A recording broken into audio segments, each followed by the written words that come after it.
미안해. 하은아, 사실 나 성우 씨한테 돈을 받았어. 진우의 고백에 하은은 깜짝 놀랐다. 그날의 라면 한 그릇이 내 인생을 구했지. 민혁이 하늘을 바라보며 눈시울을 붉혔다. 오늘은 가난한 소녀가 노숙자 목숨을 구한 이야기입니다. 먼저 여러분께서 언제나 행복하시고 건강하시길 기원합니다. 오늘의 이야기를 바로 시작하겠습니다. 서울 변두리 골목길에는 오늘도 어김없이 비가 내리고 있었습니다. 좁은 골목 사이로 흘러내리는 빗물 소리가 하루 종일 지친 사람들의 마음을 더욱 무겁게 만드는 그런 날이었죠. 지하 새방에서 나온 17살 하은이는 우산도 없이 비를 맞으며 골목을 걸어가고 있었습니다. 또 비네. 하은이는 작은 한숨을 내쉬며 젖은 머리카락을 귀 뒤로 넘겼습니다. 오늘도 편의점 알바를 마치고 집으로 돌아가는 길이었죠. 손에는 며칠 전부터 모아둔 폐지 몇 장이 들려 있었습니다. 비에 젖어 찌그러진 종이들이지만 하은에게는 소중한 용돈이 될 수 있는 것들이었습니다. 골목 모퉁이를 돌던 하은이 발걸음이 멈췄습니다. 낡은 골판지 상자 옆에 누군가 쓰러져 있는 게 보였거든요. 처음에는 그냥 지나치려 했습니다. 이런 일은 이 동네에서 종종 있는 일이었으니까요. 하지만 비를 맞으며 움직이지 않는 그 사람을 보니 그냥 지나칠 수가 없었습니다. 아저씨, 괜찮으세요? 하은이 조심스럽게 다가가 물었습니다. 쓰러진 남자는 50대 정도로 보였는데 더러워진 옷을 입고 있었고 머리카락은 너무 오랫동안 감지 하나 엉켜 있었습니다. 얼굴에는 수염이 덥수룩하게 자라나 있었고 깊게 패인 주름들이 그의 힘든 삶을 말해주고 있었죠. 남자가 천천히 눈을 떴습니다. 탁한 눈동자로 하은을 바라보더니 작은 목소리로 중얼거렸습니다. 물. 하은은 망설임 없이 자신의 가방에서 생수 한 병을 꺼내 건넸습니다. 그런데 남자는 물을 받아 마시면서도 자꾸 하은을 이상하게 쳐다봤습니다. 왜 나한테 이러는 거야? 남자가 물을 다 마시고 나서 물었습니다. 목소리에는 경계심과 동시에 당황스러움이 섞여 있었죠. 아마도 오랫동안 누구의 도움도 받지 못했던 모양이었습니다. 하은은 잠시 생각하더니 담담하게 대답했습니다. 누군가는 해줬어야 하니까요. 그 말을 들은 남자의 눈에 순간 놀라움이 스쳤습니다. 마치 오랫동안 잊고 있던 무엇인가를 떠올린 듯한 표정이었죠. 아저씨, 일단 비 안 맞는 곳으로 가요. 하은이 남자의 팔을 잡아 일으켜 세웠습니다. 남자는 비틀거리며 일어났지만 하은의 도움을 거부하지 않았습니다. 둘은 근처 상가처마 밑으로 피했죠. 배고프시죠? 하은이 물었습니다. 남자는 대답하지 않았지만 그의 야윈 얼굴과 움푹 들어간 볼이 모든 걸 말해주고 있었습니다. 하은은 주머니에서 마지막 남은 1,000원짜리 몇 장을 꺼내 세어봤습니다. 컵라면 하나 정도는 살 수 있는 돈이었죠. 잠깐만 기다려요. 하은이 근처 편의점으로 뛰어갔습니다. 몇 분 후 뜨거운 컵라면과 일회용 젓가락을 들고 돌아왔죠. 남자 앞에 라면을 놓으며 말했습니다. 드세요. 남자는 라면을 받아들고는 한참을 바라봤습니다. 마치 이런 따뜻함을 언제 마지막으로 느꼈는지 기억나지 않는다는 듯이요. 그리고는 천천히 젓가락을 들어 면을 한 젓가락 집어 입에 넣었습니다. 맛있어요? 하은이 물었습니다. 남자는 고개를 끄덕였습니다. 그리고는 갑자기 눈물이 흘러내리기 시작했죠. 라면을 먹으면서 우는 남자의 모습을 보며 하은도 모르게 코끝이 시큰해졌습니다. 고맙다. 남자가 작은 목소리로 말했습니다. 정말 고맙다. 하은은 웃으며 대답했습니다. 천만에요. 아저씨 이름이 뭐예요? 남자는 잠시 멈칫하더니 대답했습니다. 기철이야. 비는 여전히 내리고 있었지만 처마 및 작은 공간에서는 따뜻한 라면 냄새와 함께 희미한 온기가 감돌고 있었습니다. 하은은 기철이 라면을 다 먹을 때까지 옆에 앉아 있었죠. 그날 밤 하은은 자신이 한 작은 친절이 얼마나 큰 변화의 시작이 될지 전혀 알지 못했습니다. 그날 이후로 하은은 기철을 자주 만나게 되었습니다. 기철은 골목 근처 폐건물 뒤편에서 지내고 있었는데 하은이 편의점 알바를 마치고 집으로 돌아가는 길에 종종 마주쳤거든요. 처음에는 서로 어색하게 인사만 나누던 사이였지만 며칠이 지나자 하은은 기철에게서 뭔가 이상한 점들을 발견하기 시작했습니다. 아저씨, 말투가 좀 특이하세요. 어느 날 하은이 물었습니다.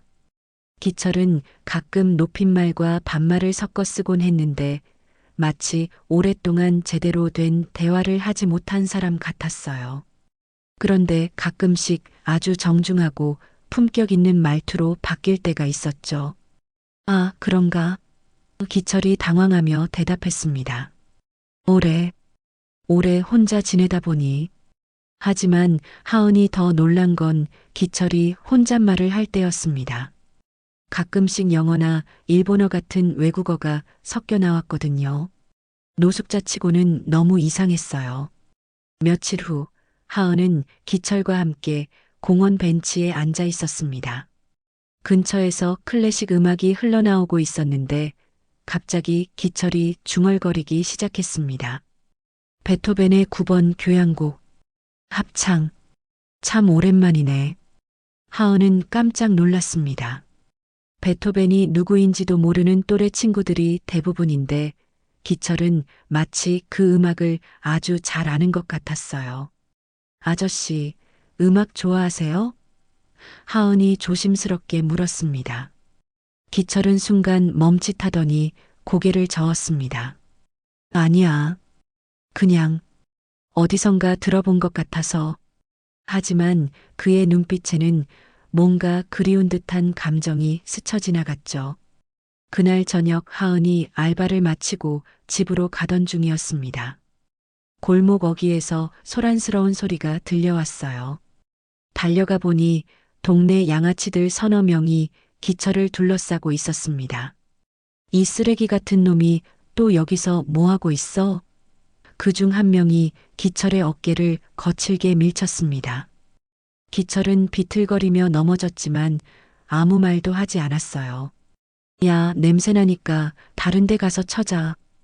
또 다른 놈이 기철을 발로 찼습니다. 하은은 더 이상 참을 수 없었어요. 핸드폰을 꺼내 112에 전화를 걸었습니다. 여보세요, 경찰서인가요? 폭행 사건을 신고하려고 해요. 하은의 목소리를 들은 양아치들이 순간 멈칫했습니다. 그리고는 중얼거리며 슬슬 자리를 떴죠. 재수없게. 다음에 또 보자. 하은은 쓰러진 기철에게 달려갔습니다. 기철의 셔츠가 찢어지면서 목 부분이 드러났는데 그때 하은은 깜짝 놀랐습니다. 기철의 목에 이상한 흉터가 있었거든요. 마치 수술을 받은 것 같은 깔끔한 흉터였어요. 아저씨, 괜찮으세요?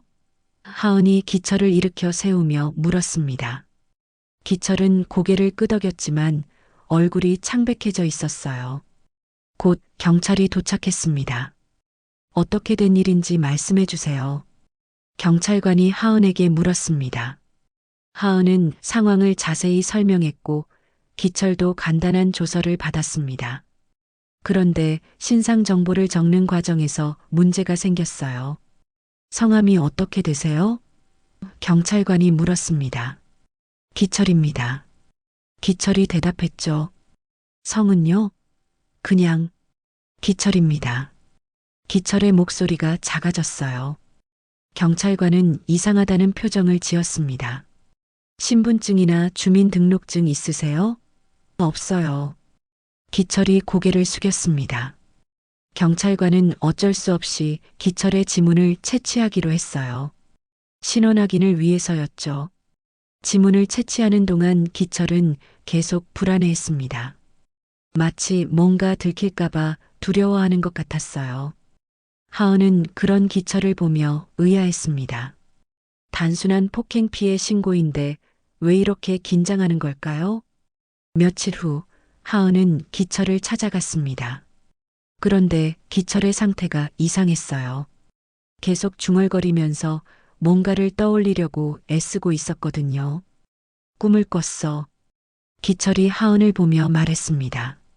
큰 집, 하얀 피아노, 그리고 기철은 자신의 목에 있는 흉터를 만지작거렸어요. 누군가 날 밀어뜨렸어. 높은 곳에서. 하은은 기철의 말을 듣고 있으면서 뭔가 심상치 않다는 느낌을 받았습니다. 기철의 꿈 이야기는 너무나 생생하고 구체적이었거든요. 마치 실제 기억을 떠올리는 것 같았어요. 그날 밤 하은은 잠이 오지 않았습니다. 기철에 대한 궁금증이 계속 머릿속을 맴돌았어요. 그의 이상한 말투, 클래식 음악에 대한 지식, 목의 흉터, 그리고 너무나 생생한 꿈. 모든 것이 연결된 듯 하면서도 풀리지 않는 수수께끼 같았습니다. 이틀 후 하은의 핸드폰에 낯선 번호로 전화가 걸려왔습니다. 하은 씨죠? 경찰서입니다. 지난번에 신고해 주신 기철 씨 건으로 연락드렸는데요. 경찰관의 목소리에는 놀라움이 섞여 있었어요. 기철 씨 지문 검색 결과가 나왔는데 좀 특이한 상황이어서 한번 나와 주실 수 있을까요? 하은은 가슴이 두근거렸습니다. 뭔가 큰일이 일어날 것 같은 예감이 들었거든요.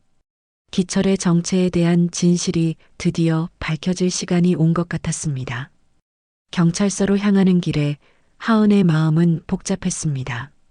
기철에 대한 지문 검색 결과가 뭔가 특별하다는 경찰관의 말이 계속 머릿속을 맴돌았거든요. 경찰서에 도착하자 담당 경찰관이 심각한 표정으로 하은을 맞이했습니다. 하은 씨, 앉으세요. 경찰관이 의자를 권하며 말했습니다.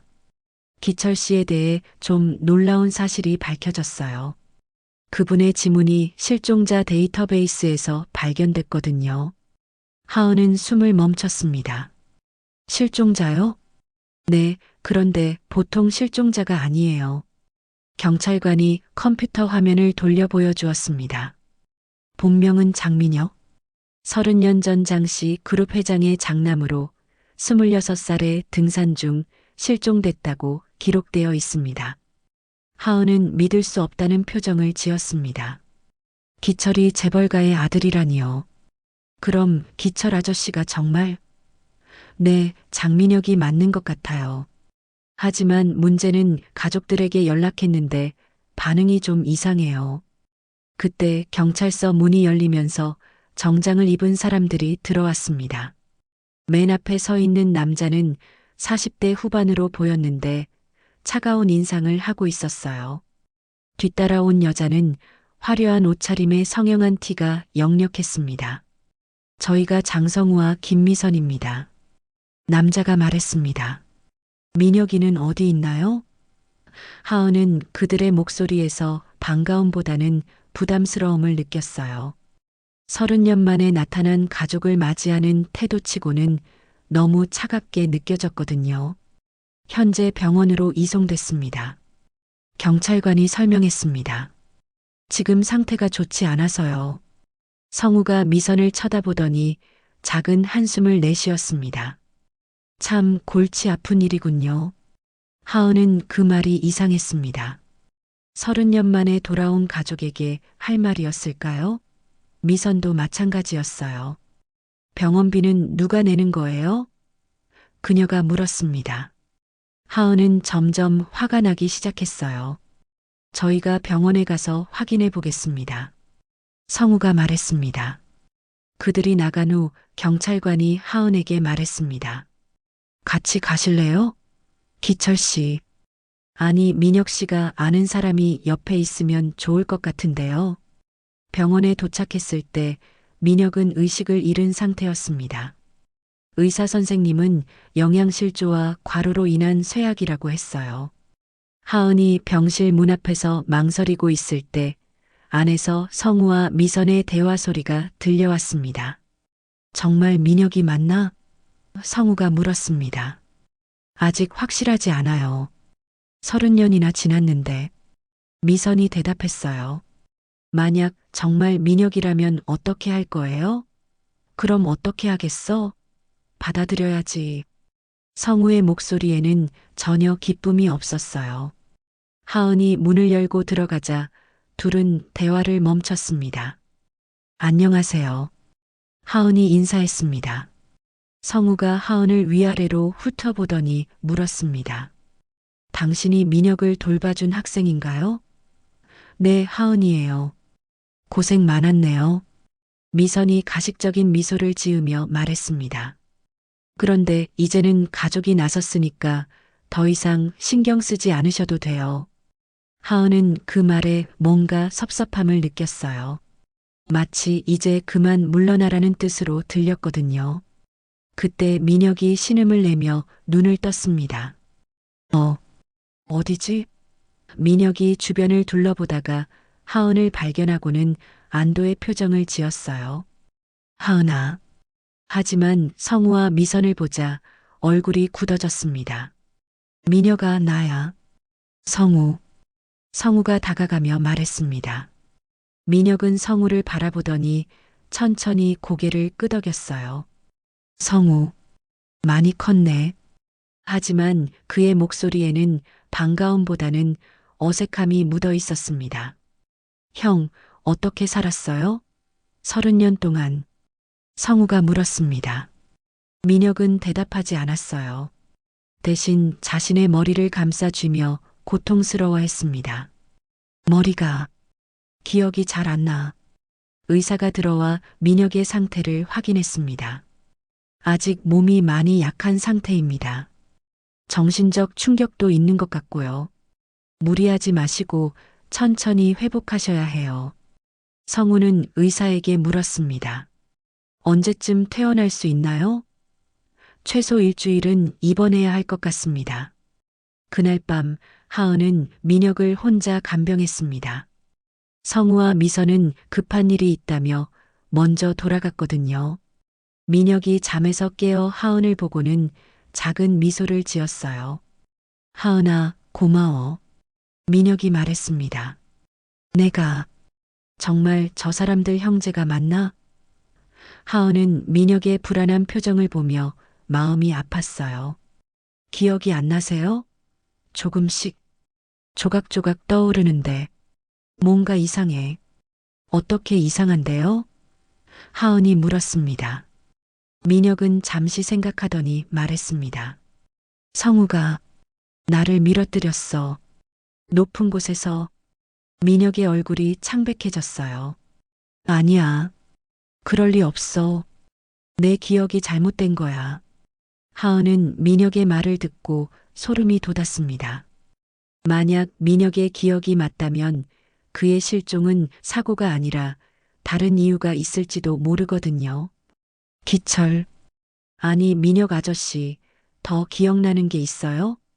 민혁은 자신의 목에 있는 흉터를 만지작거렸습니다. 이 흉터, 떨어지면서 생긴 게 아니야. 누군가 나를 구해줬어. 그리고 수술을. 민혁의 목소리가 떨렸어요. 하지만 그 이유가 기억이 안 나. 기억을 되찾으면. 민혁이 하은을 보며 물었습니다. 난 어디로 가야 하죠? 그 말에는 깊은 외로움과 불안이 담겨 있었어요. 하은은 민혁의 손을 잡으며 말했습니다. 괜찮아요. 제가 옆에 있을게요. 그날 밤 병실은 조용했지만 두 사람의 마음은 복잡했습니다. 민혁은 돌아온 가족에게서 느낀 차가움을 잊을 수 없었고, 하은은 뭔가 심상치 않은 일이 벌어지고 있다는 예감을 떨칠 수 없었습니다. 병원에서 일주일이 지나면서 민혁의 몸은 많이 회복되었지만 기억은 여전히 조각조각이었습니다. 하은은 매일 학교와 알바를 마치고 병원으로 달려와 민혁을 돌봤어요.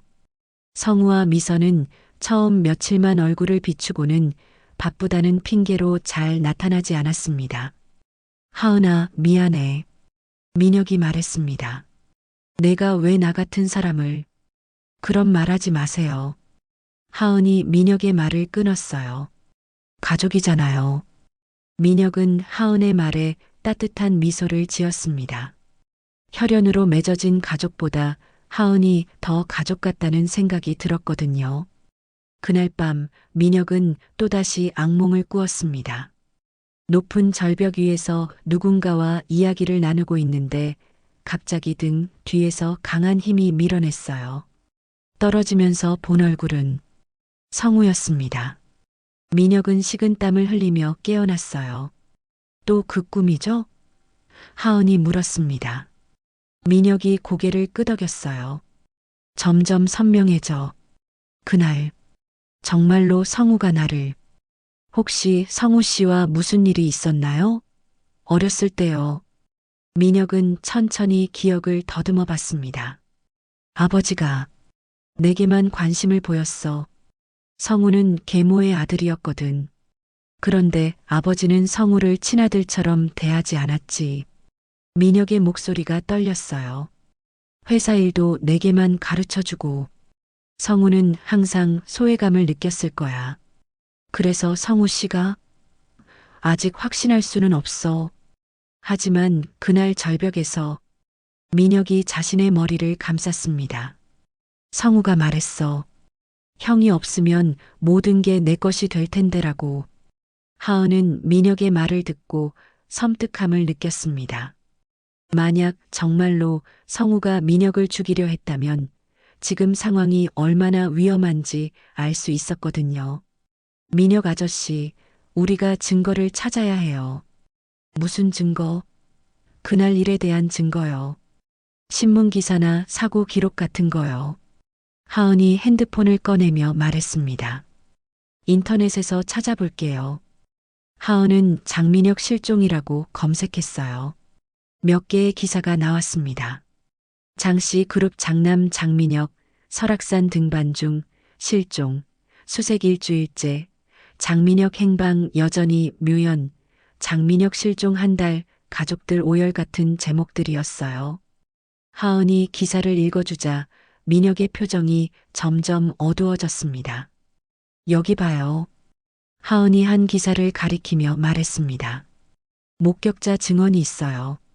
실종 당일 오후 장민혁은 동생 장성우와 함께 등반을 시작했다.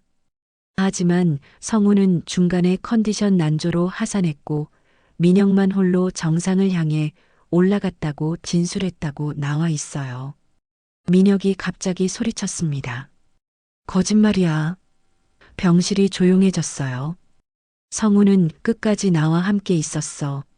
정상 근처 절벽에서 민혁의 기억이 더욱 선명해지기 시작했어요. 그날 성우가 말했어. 형, 잠깐 여기서 쉬자고. 그리고는 갑자기 민혁이 손을 떨며 계속 말했습니다. 뒤에서 밀어뜨렸어. 절벽 아래로. 민혁의 눈에서 눈물이 흘러내렸어요.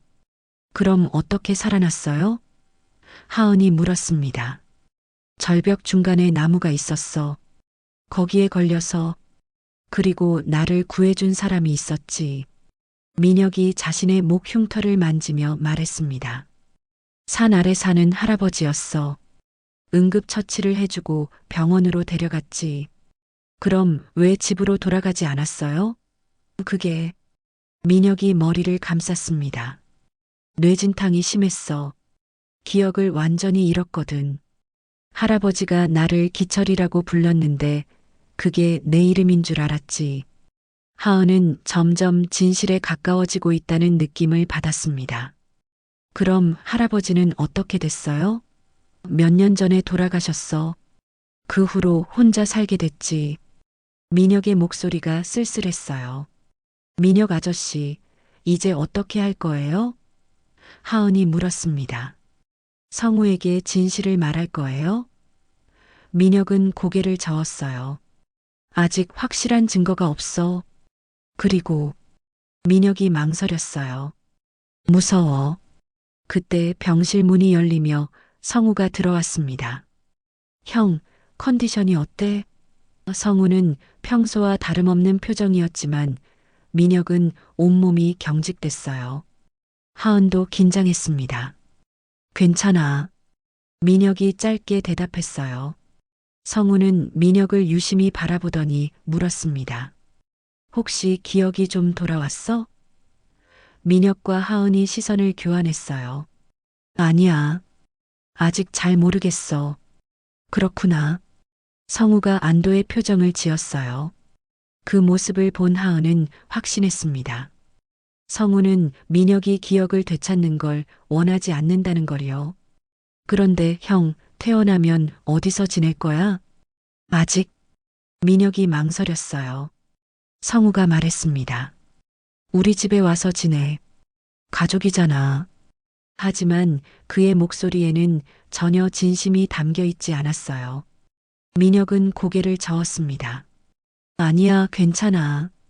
성우가 나간 후 민혁이 하은에게 말했습니다. 하은아, 나 무서워. 기억이 다 돌아오면.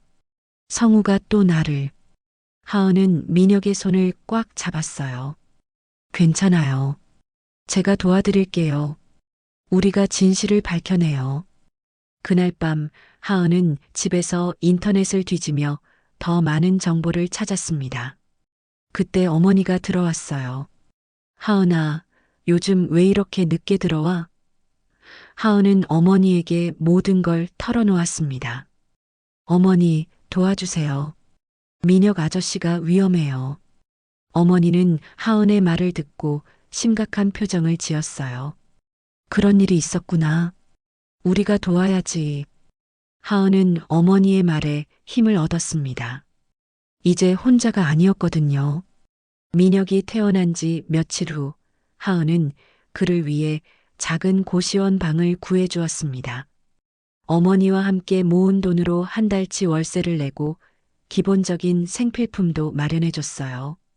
민혁은 감격해하며 하은 모녀에게 고마워했습니다. 그때 하은은 동네 청년 진우와 친해졌습니다. 진우는 23으로 활발하고 정의감이 강한 성격이라 하은의 이야기를 듣고는 적극적으로 도와주겠다고 나섰어요. 하은아, 이런 일은 혼자 해결하기 어려워. 진우가 말했습니다. 내가 도와줄게. 진우는 인터넷에서 장씨 그룹 관련 자료들을 찾아줬어요. 민혁 씨 실종 후 성우 씨가 모든 지분을 승계받았어. 수백억 원짜리 유산이야. 하은은 진우 덕분에 사건의 동기가 더욱 명확해졌다고 생각했어요. 둘은 적극적으로 증거를 수집하기 시작했습니다. 하은은 민혁을 구해준 할아버지에 대한 정보도 찾으려 했고, 진우는 주말에 같이 현장에 가보자고 제안했어요. 그런데 이상한 일이 생기기 시작했습니다. 하은이 정리해둔 자료들이 사라지기 시작한 거예요. 핸드폰도 없어지고 학교 사물함의 노트북까지 사라졌습니다. 누군가 제 주변을 감시하고 있는 것 같아요. 하은이 진우에게 말했습니다. 진우는 조심해야겠어라며 걱정스러운 표정을 지었어요. 더 충격적인 일이 기다리고 있었습니다. 어느 날 하은이 집에 돌아오니 경찰이 기다리고 있었어요. 하은 씨죠? 장민혁 씨를 유인해서 돈을 갈취하려 했다는 신고가 들어왔습니다. 그게 무슨 말이에요? 하은이 당황했어요. 신고자가 장성우 씨예요. 하은 씨가 민혁 씨의 기억상실을 이용해서 돈을 요구했다고 하더군요. 하은은 화가 치밀어 올랐어요. 거짓말이에요. 경찰서 조사에서 더 충격적인 사실이 드러났어요. 하은의 핸드폰과 노트북에서 민혁을 협박하는 메시지들이 발견됐다는 거였거든요. 이건 제가 보낸 게 아니에요. 누군가 조작한 거예요. 하지만 경찰은 믿어주지 않았어요. 한편 연락이 끊긴 하은을 찾던 민혁은 하은의 어머니를 만났어요. 하은이가 경찰서에 끌려갔어요. 민혁 씨를 속였다는 혐의로. 민혁은 믿을 수 없다는 표정을 지었어요. 그럴 리 없어요. 그날 밤 민혁이 고시원으로 돌아가려는데 낯선 사람들이 나타났습니다. 장민혁 씨죠? 같이 가시죠. 그들은 민혁을 강제로 차에 태웠어요. 민혁이 저항했지만 여러 명을 상대하기엔 역부족이었어요. 차는 도시 외곽의 정신병원으로 향했습니다. 여기가 어디예요? 당분간 여기서 지내시게 될 거예요. 성우 씨 지시입니다. 민혁은 강제로 입원 절차를 밟게 됐어요. 의사는 민혁이 기억상실로 인한 정신적 혼란 상태라며 치료가 필요하다고 했습니다. 이건 감금이에요. 성우가 나를 가두려고. 하지만 아무도 민혁의 말을 들어주지 않았어요. 민혁은 절망에 빠졌습니다. 경찰서에서 조사받던 하은에게 진우가 면회를 왔어요. 하지만 진우를 만난 하은은 충격에 빠졌습니다. 진우의 표정이 평소와 달랐거든요. 미안해, 하은아. 진우가 고개를 숙이며 말했습니다. 사실 나 성우 씨한테 돈을 받았어. 너를 감시하라고. 하은은 믿을 수 없다는 표정을 지었어요. 성우 씨가 나한테 접근하라고 했어. 내가 뭘 알아내는지 보고하라고. 돈이 너무 필요했어. 가족비 때문에. 진우의 목소리가 떨렸어요. 하은은 온몸에 힘이 빠졌습니다. 그럼 제 핸드폰이랑 노트북도. 미안해. 정말 미안해. 진우가 울기 시작했어요. 그날 밤 하은은 차가운 유치장에서 혼자 앉아 있었습니다. 민혁도 연락이 안 되고 진우에게는 배신당하고 모든 게 끝난 것 같았어요. 정신병원에 갇힌 민혁도 마찬가지였습니다. 사라졌던 내 과거가 또다시 날 지우려 한다. 민혁이 중얼거렸어요. 하지만 그는 포기하지 않기로 했습니다. 하은도 마찬가지였어요. 누구 하나 나서주지 않으면 진실은 썩어버려요. 하은이 작은 목소리로 말했습니다. 어머니의 얼굴이 떠올랐어요. 어머니라면 분명 자신을 믿어줄 거예요. 유치장 안에서 하은의 눈에 다시 의지가 타오르기 시작했습니다. 성우가 아무리 교묘하게 함정을 팠어도 진실은 반드시 밝혀질 거라고 믿었어요. 민혁과 자신을 구하기 위해 새로운 계획을 세우기 시작했습니다. 하은이 유치장에 갇힌 지 이틀째 되던 날 어머니가 면회를 왔습니다. 하은아, 괜찮니? 어머니의 눈은 빨갛게 부어 있었어요. 밤새 울었다는 걸 알 수 있었죠. 어머니, 저 정말 안 했어요. 하은이 간절히 말했습니다. 민혁 아저씨를 도와준 것뿐이에요. 알아, 우리 딸이 그럴 리 없다는 거. 어머니가 하은의 손을 꼭 잡으며 말했어요. 그런데 어떻게 해야 할지 모르겠어. 어머니, 민혁 아저씨는 어떻게 됐어요? 하은이 물었습니다. 연락이 안 돼. 고시원 주인 말로는 며칠 전에 사람들이 와서 데려갔다고 하더라. 하은은 가슴이 철렁했어요. 성우가 민혁까지 어디론가 숨긴 게 분명했거든요. 그때 어머니가 조심스럽게 말했습니다. 하은아, 혹시 민혁 씨 어린 시절 이야기 기억나니? 졸업 앨범이나 사진 같은 게 있다면. 하은은 번쩍 깨달았어요. 맞아요. 증거를 찾아야 해요. 내가 민혁 씨 모교에 가서 졸업 앨범을 찾아볼게. 어머니가 말했습니다. 그리고 옛날 신문 기사도 더 찾아보고. 하은은 어머니의 말에 희망을 느꼈어요. 어머니, 조심하세요. 성우 씨 사람들이 감시하고 있을 거예요.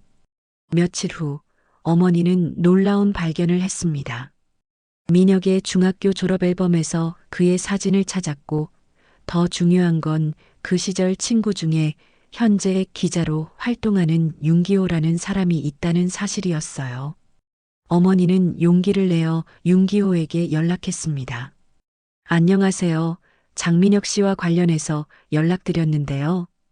윤기호는 민혁이 살아있다는 소식에 깜짝 놀랐어요.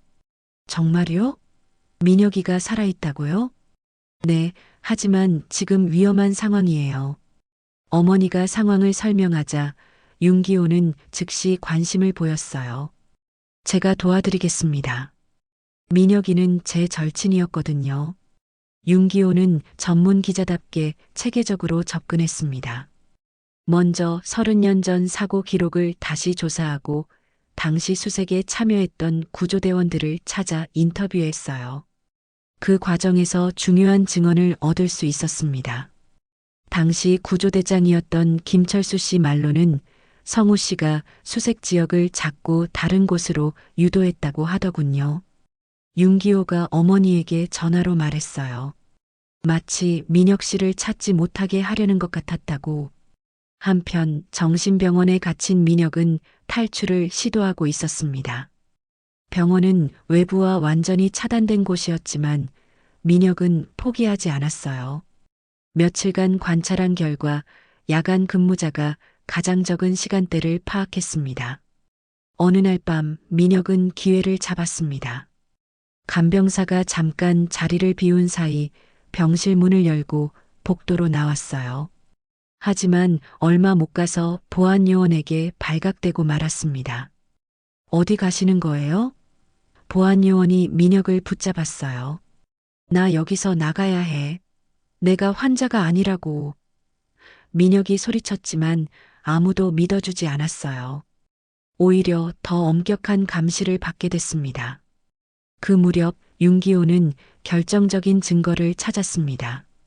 30년 전 민혁의 실종 당시 병원 기록을 조사하던 중 설악산 인근 한 작은 병원에서 신원불명의 환자가 치료받은 기록을 발견한 거예요. 환자는 심각한 뇌진탕과 목 부상으로 수술을 받았다고 되어 있어요. 윤기호가 어머니에게 말했습니다. 수술 날짜가 민혁 씨 실종 다음 날이고 환자를 데려온 사람은 산속에 사는 할아버지였다고 하네요. 이 정보는 민혁의 증언과 정확히 일치했습니다. 윤기호는 더 나아가 그 할아버지의 유족을 찾아냈어요. 할아버지의 손자는 당시 일을 생생히 기억하고 있었습니다. 할아버지가 말씀하셨어요. 절벽에서 떨어진 젊은 남자를 구했는데 목에 심한 상처가 있었다고요. 손자가 증언했어요. 그리고 몇 년간 우리 집에서 지냈는데 기억을 전혀 못했다고 하셨어요. 윤기호는 이 모든 증거를 정리해서 어머니에게 전달했습니다. 이제 기사로 쓸만한 충분한 증거가 모였어요. 하지만 하은 씨부터 석방시켜야겠네요. 어머니와 윤기호는 수집한 모든 증거를 검찰에 제출했습니다. 민혁의 졸업앨범 사진, 병원 치료 기록, 구조대원의 증언, 할아버지 유족의 증언까지 모든 것이 하은의 무죄를 증명하고 민혁의 정체를 확인해 주었어요. 검사는 증거들을 검토한 후 하은을 석방하기로 했습니다. 증거 조작 의혹이 있어서 재수사가 필요하겠네요. 검사가 말했어요. 그리고 장민혁 씨를 찾아야겠습니다. 하은이 석방되던 날 어머니와 윤기호가 기다리고 있었습니다. 하은아. 어머니가 하은을 끌어안았어요. 이제 괜찮아. 모든 게 밝혀질 거야. 민혁 아저씨는 어떻게 됐어요? 하은이 가장 먼저 물었습니다. 아직 찾지 못했어요. 윤기호가 대답했어요. 하지만 곧 찾을 거예요. 이미 수사가 시작됐거든요. 그날 밤 하은은 오랜만에 집에서 잠을 잤습니다. 하지만 마음은 편하지 않았어요. 민혁이 어디선가 고통받고 있을 거라는 생각 때문이었죠. 어머니, 내일부터 다시 민혁 아저씨를 찾아봐요. 하은이 말했습니다. 윤기호 기자님도 도와주실 거고.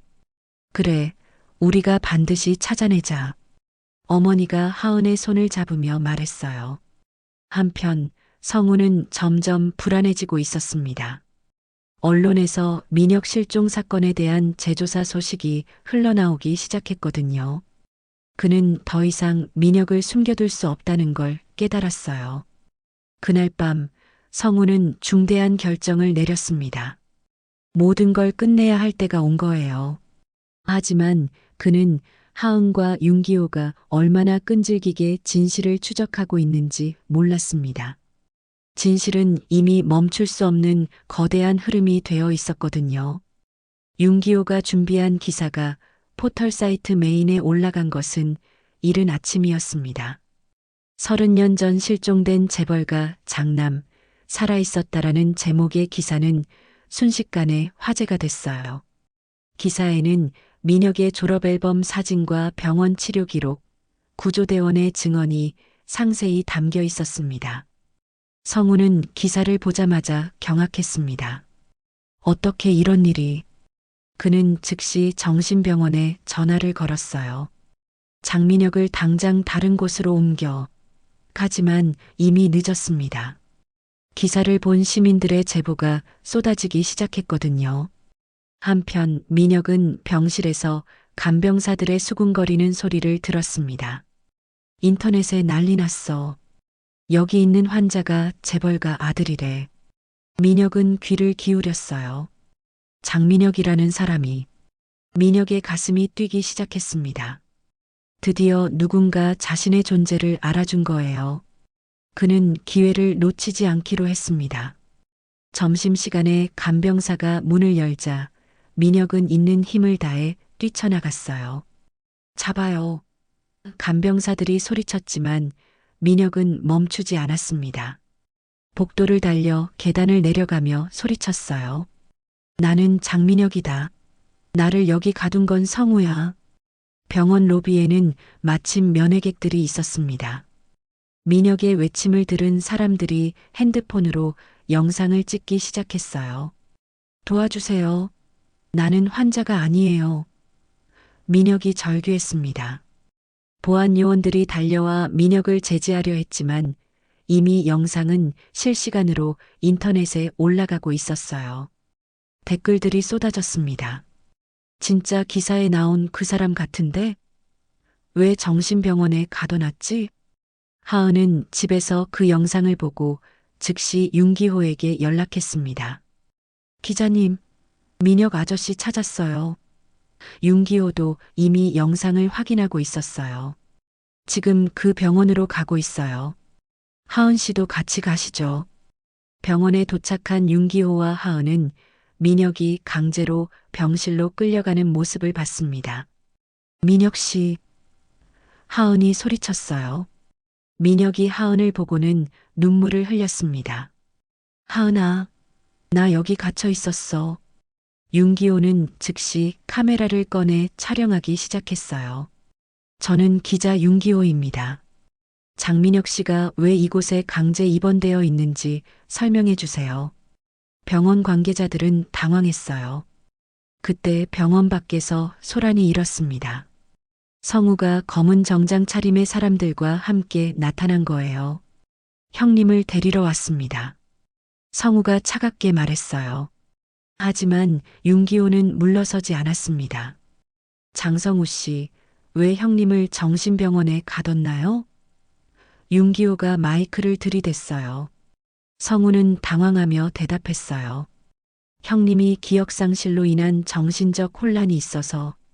하지만 민혁 씨는 멀쩡해 보이는데요? 그 순간 민혁이 나타났습니다.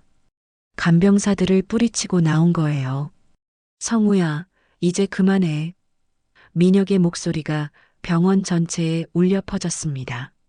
나는 내가 나를 밀어뜨린 걸 기억해. 성우의 얼굴이 창백해졌습니다. 형님, 무슨 말씀을? 30년 전 그날, 절벽에서 내가 나를 밀었어. 민혁이 성우를 향해 걸어가며 소리쳤어요. 회사 지분 때문에. 주변에 있던 사람들이 숨을 죽였습니다. 윤기호의 카메라는 모든 걸 기록하고 있었어요. 성우는 급하게 부인했습니다. 그건 형님의 착각이에요. 기억상실 때문에. 착각? 민혁이 웃었어요. 그럼 내 목에 이 흉터는 뭐지? 내가 밀어뜨려서 생긴 거야. 민혁이 셔츠를 벗어 목의 흉터를 보여줬어요. 사람들이 경악했습니다. 그리고 이것도 설명해봐. 민혁이 주머니에서 작은 물건을 꺼냈어요. 그것은 성우의 이름이 새겨진 낡은 시계였습니다. 절벽에서 떨어질 때 내가 떨어뜨린 거야. 할아버지가 주어서 나한테 줬어. 성우는 더 이상 변명할 수 없었습니다. 그 시계는 아버지가 성우에게 준 특별한 선물이었거든요. 그건 어떻게? 성우의 목소리가 떨렸어요. 그때 경찰이 도착했습니다. 시민들의 신고를 받고 온 거예요. 무슨 일인가요? 경찰관이 물었습니다. 윤기호가 나서서 상황을 설명했어요. 강제감금과 살인미수 사건입니다. 민혁은 경찰에게 모든 걸 털어놨습니다. 30년 전 성우가 나를 죽이려 했어요. 회사 지분을 혼자 차지하려고. 성우는 계속 부인했지만 증거들이 하나씩 드러나고 있었어요. 그리고 더 있습니다. 윤기호가 말했습니다. 성우 씨가 민혁 씨를 돕던 학생을 모함한 사건도요. 증거 조작까지 했습니다. 하은이 앞으로 나서서 자신의 경험을 증언했어요. 경찰은 성우에게 수갑을 채웠습니다. 장성우 씨 강제감금 혐의로 긴급 체포합니다. 성우는 마지막까지 발악했어요. 이건 조작이야. 형님이 정신병 환자라고. 하지만 아무도 성우의 말을 믿지 않았습니다. 너무 많은 증거와 증인들이 있었거든요. 윤기호의 카메라는 성우가 체포되는 모습까지 모두 담았어요. 민혁은 하은의 손을 잡고 말했습니다. 고마워, 하은아. 내가 없었다면. 하은은 눈물을 흘리며 대답했어요. 다행이에요. 진실이 밝혀져서. 그날 저녁 윤기호의 특종 기사가 또다시 인터넷을 뜨겁게 달궜습니다. 재벌가 동생 형을 살해하려다 30년간 감금이라는 제목의 기사였어요. 영상과 함께 공개된 기사는 전국을 충격에 빠뜨렸습니다. 민혁은 병원을 나서며 깊은 숨을 들이마셨습니다. 날 지우려던 사람들 앞에서 난 내 이름을 다시 세운다. 민혁이 중얼거렸어요. 30년 만에 되찾은 자유였습니다. 하은과 어머니 그리고 윤기호가 민혁을 둘러쌌습니다. 진짜 가족이 누구인지 이제 확실해졌어요. 혈연보다 더 강한 것은 진심이었거든요. 성우가 체포된 지 한 달이 지났습니다. 법정에서는 연일 치열한 공방이 벌어졌어요. 성우 측 변호사들은 민혁의 기억이 불완전하다며 무죄를 주장했지만 윤기호가 찾아낸 증거들과 증인들의 증언은 너무나 명확했습니다. 특히 결정적이었던 건 성우의 시계였어요. 감정결과 30년 전 것이 맞았고 절벽 현장에서 발견된 흔적들과도 일치했습니다. 성우는 결국 살인미수와 강제감금, 증거조작 등의 혐의로 15년형을 선고받았어요. 재판이 끝난 후 더 놀라운 진실이 밝혀졌습니다. 성우의 어머니인 미선이 검찰에 자수한 거예요. 모든 건 제가 시작한 일입니다. 미선이 떨리는 목소리로 고백했어요. 30년 전 저는 성우 아버지와 불륜 관계였어요. 미선의 증언은 충격적이었습니다. 민혁 씨 아버지와 이혼하고 재산을 나눠 가지려고 했는데 민혁 씨가 장남이라 모든 게 그에게 갈 예정이었죠. 미선은 성우를 부추겨 민혁을 제거하려 했다고 했어요. 처음엔 단순한 사고로 만들려고 했는데 성우가 너무 어려서 실패했어요. 그녀의 고백으로 30년간 숨겨진 진실이 모두 드러났습니다. 법적 절차가 마무리되면서 민혁에게는 선택의 시간이 왔습니다. 장씨 그룹의 모든 지분과 재산이 그에게 돌아왔거든요. 하지만 민혁의 결정은 모두를 놀라게 했어요. 저는 모든 재산을 포기합니다. 민혁이 기자회견에서 발표했어요. 30년간 기철로 살면서 깨달은 게 있어요. 진짜 소중한 건 돈이 아니라 사람이라는 걸요. 민혁은 재산의 대부분을 사회에 기부하기로 했습니다. 노숙자 지원센터와 결식아동을 위한 급식소 건립에 쓰이게 됐어요. 나를 구해준 것은 라면 한 그릇이었어요. 이제 제가 그 따뜻함을 나눠드리고 싶습니다. 하은은 민혁의 결정을 진심으로 존경했어요. 역시 민혁 아저씨예요. 하은이 웃으며 말했습니다. 처음 만났을 때부터 특별한 분이라고 생각했어요. 민혁은 하은에게 특별한 제안을 했습니다. 하은아, 대학교 학비는 내가 지원할게. 그리고 내 어머니 가게도 도와드리고 싶어. 하지만 하은은 고개를 저었어요. 고마우시지만 저희끼리 해볼게요. 하은이 말했습니다. 대신 대학 입학하면 가끔 급식소에 자원봉사하러 갈게요. 민혁은 하은의 당당함에 뿌듯한 미소를 지었어요. 몇 달 후, 하은은 장학금을 받고 대학에 입학했습니다. 민혁 사건을 다룬 윤기호의 기사를 읽고 감동받은 기업들이 하은에게 장학금을 제공한 거예요. 하은의 용기와 정의감이 많은 사람들에게 감동을 준 결과였습니다. 민혁은 약속대로 서울 변두리에 무료 급식소를 열었습니다. 간판에는 기철이의 라면집이라고 적혀 있었어요. 30년간 제가 받았던 이름이에요. 이제 이 이름으로 다른 사람들을 도우며 살고 싶습니다. 급식소 개소식 날 하은과 어머니도 참석했습니다. 윤기호도 취재차 왔고 동네 사람들도 많이 모였어요. 민혁은 앞치마를 두르고 직접 라면을 끓이며 사람들을 맞이했습니다. 첫 번째 손님은 하은이가 돼야지. 민혁이 웃으며 말했어요. 하은은 부끄러워하면서도 기꺼이 첫 라면을 받았습니다. 맛있어요. 하은이 엄지를 들어 보였어요. 그날 저녁 급식소에는 많은 사람들이 찾아왔습니다. 노숙자, 일용직 노동자, 홀로 사는 어르신들.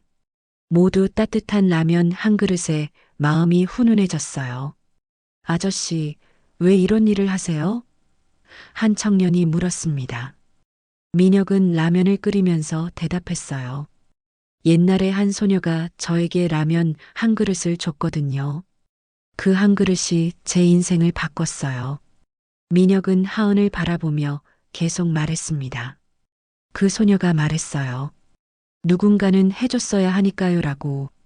이제 제가 그 누군가가 되고 싶어요. 1년 후 하은은 대학 1학년을 마치고 방학을 맞아 급식소에 자원봉사를 왔습니다. 민혁은 많이 건강해져 있었고 급식소도 유명해져서 많은 자원봉사자들이 도움을 주고 있었어요. 민혁 아저씨, 요즘 어떠세요? 하은이 물었습니다. 행복해. 민혁이 진심으로 대답했어요. 재벌로 살았던 26년보다 지금이 훨씬 의미 있어. 그날 밤 하은과 민혁은 급식소 앞 벤치에 앉아 이야기를 나눴습니다. 그때 왜 저를 도와주셨어요? 하은이 물었어요. 비 오는 날 쓰러져 있던 아저씨를요. 하은은 잠시 생각하더니 대답했습니다. 그냥 누군가는 해줘야 할 것 같았어요. 혼자 있으면 외로우잖아요. 민혁은 그 말을 듣고 눈시울이 붉어졌어요. 고마워, 하은아. 내가 없었다면 나는 영원히 길을 잃고 살았을 거야. 민혁이 말했습니다. 이제 나도 누군가에게 길이 되어주고 싶어. 그때 급식소에서 불이 켜졌습니다. 야간 자원봉사자들이 늦은 시간에 찾아오는 사람들을 위해 준비하고 있었어요. 따뜻한 불빛이 어둠 속에서 희망처럼 빛나고 있었습니다. 그날의 라면 한 그릇이 내 인생을 구했지. 민혁이 급식소를 바라보며 중얼거렸어요. 그의 얼굴에는 평온한 미소가 떠올라 있었습니다. 하은도 민혁 옆에서 급식소를 바라봤습니다. 작은 친절이 얼마나 큰 변화를 만들 수 있는지 실감하고 있었어요. 라면 한 그릇으로 시작된 이야기가 이렇게 아름다운 결말을 맞이하게 될 줄은 꿈에도 몰랐거든요. 그날 밤 하늘에는 별이 유난히 밝게 빛나고 있었습니다. 마치 두 사람의 따뜻한 우정을 축복해 주는 것 같았어요. 지금까지 이야기를 들어주셔서 감사합니다.